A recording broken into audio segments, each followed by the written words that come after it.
Top biggest financial frauds, Barings Bank. 27 years ago, Britain's oldest investment bank, which listed Queen Elizabeth II among its clients, was declared insolvent. The collapse of Barings Bank was caused by colossal losses incurred by a single rogue trader. Nick Leeson, the bank's then 28-year-old head of derivatives in Singapore, gambled more than $1 billion in unhedged, unauthorized speculative trades, an amount which dwarfed the venerable merchant bank's cash reserves. Leeson's assignment in Singapore was to execute arbitrage trade, generating small profits from buying and selling futures contracts on the Japanese Nikkei 225 in both the Osaka Securities Exchange and the Singapore International Monetary Exchange. A history of prestige. Barings Bank, one of the oldest in Britain and the world, was created in 1792. Throughout its history, it had financed the Napoleonic Wars for the British Crown and the purchase of Louisiana by the Americans. It also had customers such as Queen Elizabeth II. In 1980, Barings was considered to be one of the role models of commercial management in Europe. Its recognition as a financial entity became such that management decided to expand its operations in Asia, the Pacific and Latin America.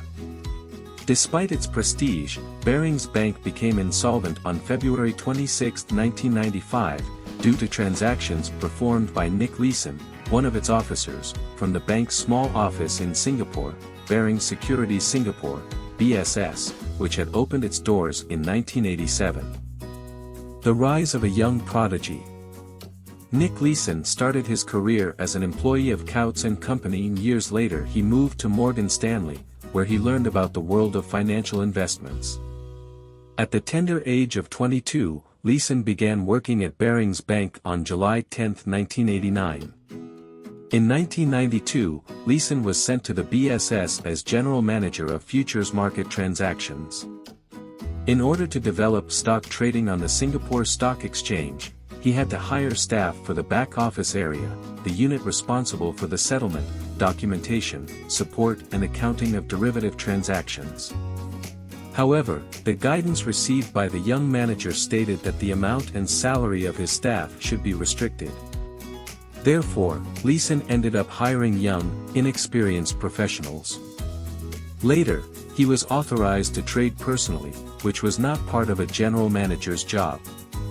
In turn, as head of operations, he made sure the accounting was accurate. The beginning of the end. On July 17, 1992, in order to cover up the failure of one of his employees, who had mistakenly purchased 20 futures contracts from the Japan governmental bond, Leeson opened account 88888 to follow up on the error.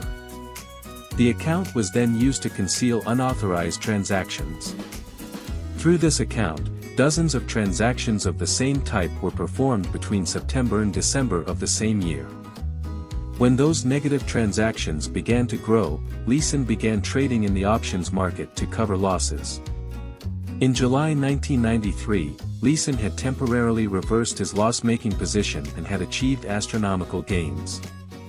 However, by continuing to perform unauthorized transactions without any supervision, he managed to accumulate losses of more than £1 million, but Leeson concealed his daily margins by asking for transfers from the Barings headquarters in London, a situation which was not suspicious for the bank's management.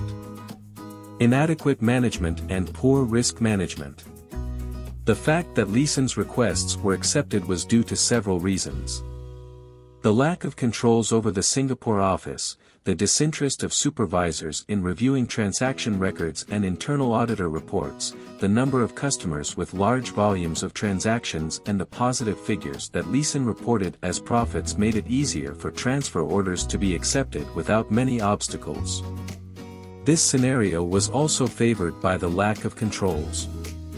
Leeson reported directly to only 4 people: the regional operations manager of Barings in South Asia, the global futures and options manager based in Tokyo, and 2 executives of Barings Securities Limited in London. In this sense, management failed to restrict a trader who was generating disproportionate profits from a small area of the bank. In July 1994, an internal audit was conducted on Barings Futures Singapore, BFS. Although no irregularities were identified regarding unauthorized transactions, it was noted in the final report that Leeson was exercising the dual function of trader and back-office manager, which allowed him to perform transactions and then adjust them according to his own instructions, but this warning signal was ignored by Barings managers. In January 1995, Leeson performed a transaction hoping that the Japanese market would not change until the next day. However, little did he imagine that Asian markets would collapse as a result of the earthquake in the Japanese city of Kobe. Leeson tried to recover losses through various risky transactions, which ended up creating an even larger gap. A month later, the only external audit on BFS was conducted by Coopers & Lybrand. To avoid detection by the audit firm, Leeson forged several documents, including bank statements and a positive preliminary report on the status of the shares. Until then, the bank's financial situation could have recovered, as losses amounted to £200 million and the bank's share capital totaled £500 million. However, during the 3 weeks following the audit, losses tripled to £600 million. Leeson fled to Kuala Lumpur when the situation became unsustainable, and the bank's auditors finally discovered the fraud through a note that Leeson himself had sent to management. So, Barings Bank was declared insolvent on February 26, 1995 and was bought by Dutch bank ING for the symbolic sum of £1. When Nick Leeson's fraud was discovered in 1995, the banks claimed they already knew how this broker had managed to circumvent the financial institution and claimed that the loopholes in the bank system had been closed. However, according to Leeson, few things have changed since then, and he assures that some cases of operational risk are identical to his own. In his opinion, the existing holes in the banking system have not been closed to make this possible. I think, if you look at what the banks are trying to do, you will see that they are just concentrating on making money, not protecting it. The fox guarding the hen house. One of the most glaring regulatory errors the bank made was having the same man at the helm of both the derivatives trading desk and the clearing, settling and accounting operation.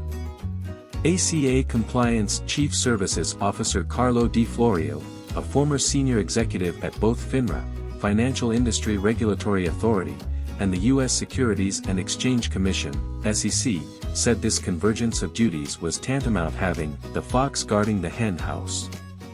Today, this would not be permitted either by regulators or the financial institutions themselves, Di Florio told CNBC Monday. Financial institutions typically have robust governance, risk management and compliance programs with independent committees and senior executives responsible for their oversight.